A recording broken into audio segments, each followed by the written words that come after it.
नमस्ते दोस्तों, आप सब कैसे हो। आशा करती हूँ आप सब लोग बहुत अच्छे होंगे। मैं एक धान लगाने वाला गीत सुनाने जा रही हूँ। आप लोगों को जैसे लगेगा कमेंट करके ज़रूर बताना।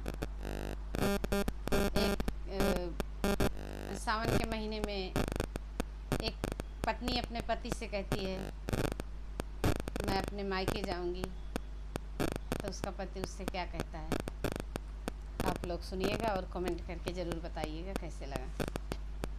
बरसे हैं यात्रा छिटकी गाई दुबिया हो ना, धाना कौनी कौनी जाबू नाई हरावा हो ना। बरसे हैं यात्रा छिटकी गाई दुबिया हो ना, धाना कौनी कौनी जाबू नाई हरावा हो ना।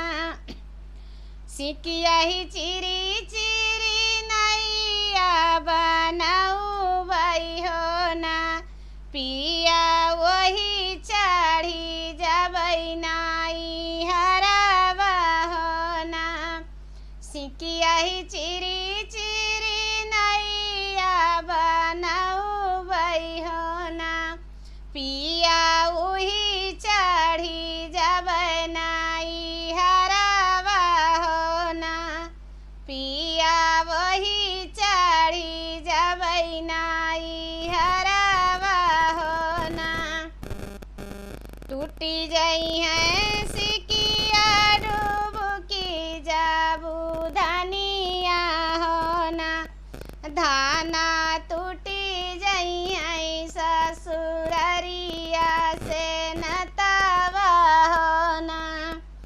टूटी जई है सिकिया डूबकी जाबू धनिया हो ना, धाना टूटी जई है ससुररिया से नतावा हो ना।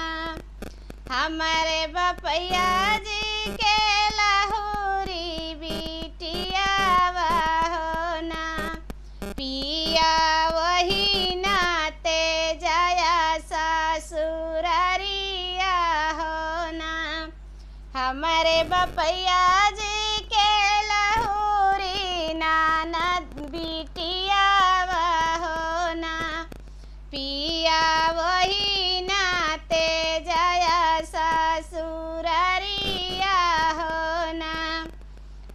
माई तो हर बूढ़िया बहिनी ससुराई तिनी हो ना, धाना तोरी भौजी मुहावौ ना बोली है हो ना। माई तो हर बूढ़िया बहिनी ससुराई तिनी हो ना, धाना